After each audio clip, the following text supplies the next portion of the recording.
Hogaamiye Soomaaliyeed oo doonaya inay taariikhdu xusto maxay tahay tallaabada uu maanta qaadi karo haddii aanu dib u milicsano taariikhda waxaa jiray dalal wajahay xaalad u muuqatay kuwa aan mar dambe laga soo kaban karin burburkii ay ku jireen dalalka carruurtooda ay qabow iyo gaajo u dhimanayeen warshadahoodii la burburiyey dadkoodana la ildarraayeen barakac iyo cudurro kuwa oo maanta noqday kuwa hogaamiya dhaqaalaha iyo tiknoolajiyada caalamka Kuuriyada Koonfureed waa tusaale ka marakacaya in mucjiso siyaasadeed aysan jirin balse ay jirto awood dad iyo hogaamiye isku dhafan dalka meesha ugu hooseysay ka gaaray nolosha intii u dhaxaysay 1950 ayaa maanta ka sarreeya boqolaal jeer dalalka nasiib roonaa waqtigaas maxay sameeyeen waxa ay go'aansadeen in dalka lagu dhiso maskax shacab iyo cudud shaqo halkii lagu tiirsanaan lahaa gacmo shisheeye waxa ay doorteen qorshe muddo dheer isla xisaabtan adag iyo hoggaan aan ka cabsan isbeddelka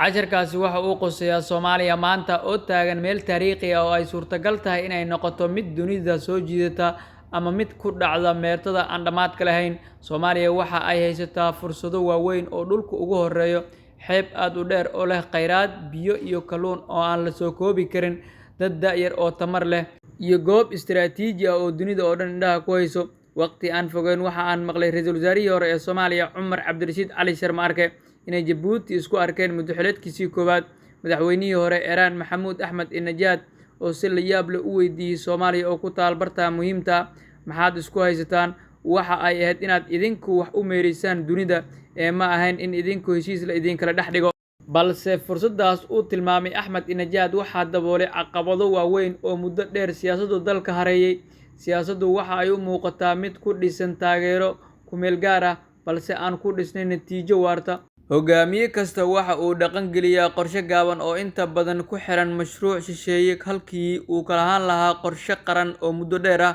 shacabka waxa ay arkaan doorashooyin hadallo iyo ballanqaadyo balse noloshooda wax iskama beddelaan